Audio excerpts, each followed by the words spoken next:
प्रेरणास्पद कथा YouTube channel पर मैं धनंजय जैन आप सभी का हार्दिक अभिवादन करता हूँ। छोटी सी कहानी डीजे की जुबानी। दोस्तों, एक पहलवान जैसा हट्टा कट्टा व्यक्ति बस स्टैंड से उतरता है और अपना सामान लादे रिक्शा स्टैंड पर आता है। एक रिक्शा वाले से पूछता है कि भाई साहब, मुझे साईं बाबा के मंदिर में जाना है, कितना पैसा लोगे? रिक्शा वाले ने कहा कि 200 रुपये। अरे कुछ भी बात करते हो, इतना नजदीक है और उसके 200 रुपये तुम रिक्शा वाले न लूटते रहते हो इंसानों को। ये सामान तो मैं खुद ही अपने हाथों में उठाकर ले जा सकता हूं। और ऐसा गुस्से में बोलते हुए उसने अपनी दोनों अटैचियां उठाई और पैदल ही चल पड़ा। बहुत दूर जाने के पश्चात वही रिक्शा वाला उसे कहता है कि भाई साहब, साईं मंदिर चलोगे? इसने कहा हाँ चलूंगा, पर अब 200 रुपया नहीं दूंगा।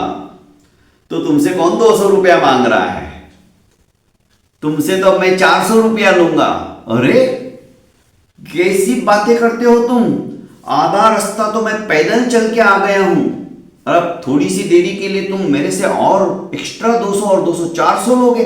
पहले तो तुमने 200 ही कहा था, अब तो उल्टा तुम्हें 50 रुपया मांगना चाहिए था। कि नहीं, तुम साईं मंदिर की दिशा में नहीं जाकर विपरीत दिशा में चलकर आए हो और अब यहां पर कोई तुम्हें रिक्शा वाला भी नहीं मिलेगा। वो तो मुझे तरस आ गया, तुम्हारे ऊपर दया आ गई, इसलिए मैं इतना पेट्रोल खर्चा करके आया हूं।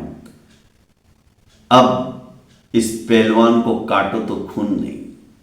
चुपचाप 400 रुपए देकर उसने उस रिक्शा में बैठना स्वीकार किया। कभी कभी दोस्तों, हम विपरीत दिशा में चले चले जाते हैं अपने अहंकार के वशीभूत होकर।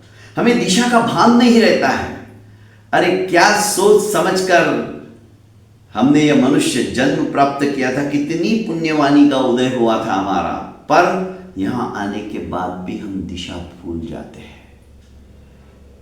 जिस रास्ते से हमें जाना चाहिए उस रास्ते से हम नहीं जाते हैं। विपरीत दिशाओं के अंदर विपरीत रास्ते से हम चलने लगते हैं।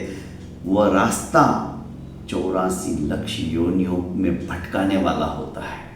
पर सदगुरु जैसे आते हैं और कहते कि भाई साहब चलो मेरी नैया में बैठ जाओ, मैं तुम्हें भवसागर से पार करवा दूंगा।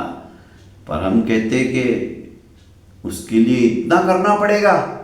नहीं, बस यही हमारी गलती हो जाती है। वे हमसे कुछ नहीं मांग रहे, हमसे वे सिर्फ समय मांग रहे कि बस तुम कुछ समय निकालो और उस परम पिता परमेश्वर को याद कर लो अंतर मन से। पर वो समय भी जो कि अमूल्य है, हम देना नहीं चाहते। फलस्वरूप रास्ता भटक जाते हैं।